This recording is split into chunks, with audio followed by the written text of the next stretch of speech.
عبداللہ بن عمر اور عبید اللہ بن عمر بصرہ سے گزر رہے تھے ایک جنگ سے واپسی پر، تو حاکم بصرہ نے آپ کو کچھ پیسے دیے کہ یہ مال غنیمت میں جا کے جمع کروا دینا،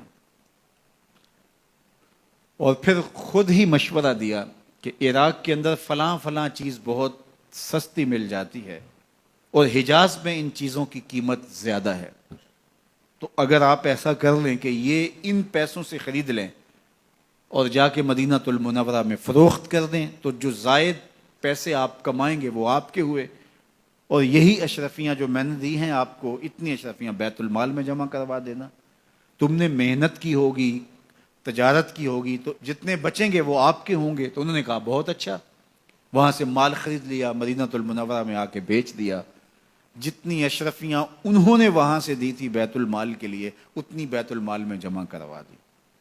حضرت عمر رضی اللہ تعالیٰ عنہ کو پتہ چلا، بیٹوں کو بلایا، کہا کہ سنا ہے تم نے کوئی کمائی کی ہے؟ کہا جی ہم نے تو تجارت کی اور جو مال لیا تھا اتنا مال ہی بیت المال میں جمع کروایا ہے۔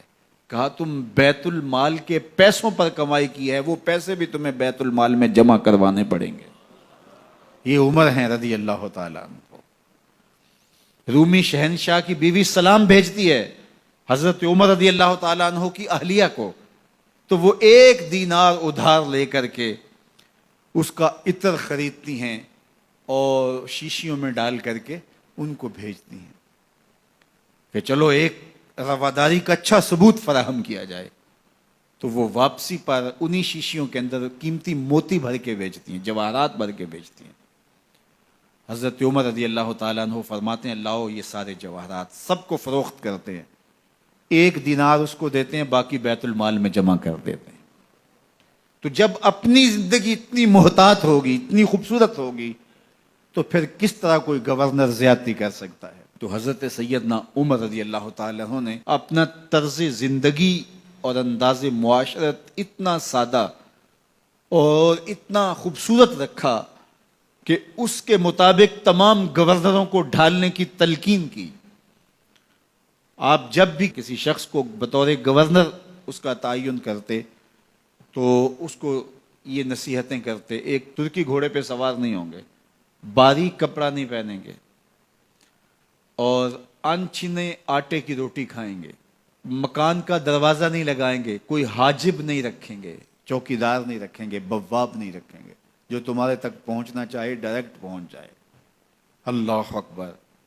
اور پھر جب کسی کو متعین کیا جاتا اس کی جائیدادیں لکھ لی جاتی ہیں کہ اس کے پاس کتنی جائیداد ہے، وہ حساب اپنے پاس رکھتے، اور جب وہ معزول ہوتا یا اس کا وقت ختم ہوتا تو آپ دیکھتے کہ اب اس کے پاس جائیداد کتنی ہے۔ اگر وہ جو پہلے آپ نے اپنے پاس ریکارڈ رکھا ہوتا اس سے جائیداد اس کی زیادہ ہوتی تو حضرت عمر بقیہ جائیداد بیت المال میں جمع کرتے۔ اللہ اکبر۔ اور یہ کیسے تھا؟ گورنر بول نہیں سکتا تھا، اس لیے کہ حضرت عمر کی اپنی بود و باش بھی اسی طرح کی تھی، اپنا طرز زندگی بھی اسی طرح کا تھا۔ مال غنیمت میں بہت ساری چادریں آتی ہیں جو سب کو تقسیم کر دی جاتی ہیں۔ خطبہ جمعہ دینے کے لیے آئے تو ایک شخص کھڑا ہو گیا، عمر خطبہ بعد میں سنیں گے، پہلے یہ بتائیں کہ یہ جو تم نے قمیض پہنی ہے یہ کہاں سے آئی؟ مال غنیمت کے اندر جو چادریں آئی ہیں سب کے حصے میں ایک ایک چادر آئی، آپ داراز قد ہیں، ایک چادر سے قمیض نہیں سل سکتی، تو آپ کی قمیض کہاں سے آئی؟ پہلے اس سوال کا جواب دے دیجئے، پھر خطبہ سنیں گے۔ اللہ اکبر۔ آپ کے بیٹے کھڑے ہوتے ہیں، کہا ایک چادر سے میرے باپ کی قمیض نہیں بنتی تھی، میں نے اپنے حصے کی چادر بھی اپنے باپ کو پیش کی ہے۔ اس نے کہا اب سناؤ، اور ہم سنتے ہیں۔ یہ ہے حضرت عمر رضی اللہ تعالیٰ عنہ کی اپنی ذاتی زندگی۔ ایاز بن غنم کے بارے میں یہ پتہ چلتا ہے کہ وہ موٹے کپڑے نہیں باریک کپڑے پہنتا ہے۔ اس نے گھر کے دروازے پر بواب بھی رکھا ہوا ہے، چوکیدار بھی رکھا ہوا ہے۔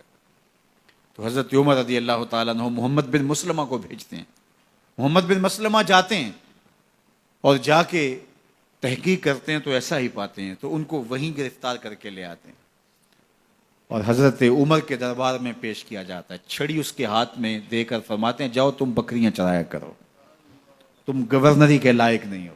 ایک گورنر کو بکریاں چرانے پہ لگا دیتے ہیں اس لیے کہ تم نے ان اصولوں سے، ان ضابطوں سے انحراف کیا ہے جو ایک سلطنت کے ذمہ دار کے لیے لازم اور ضروری ہیں۔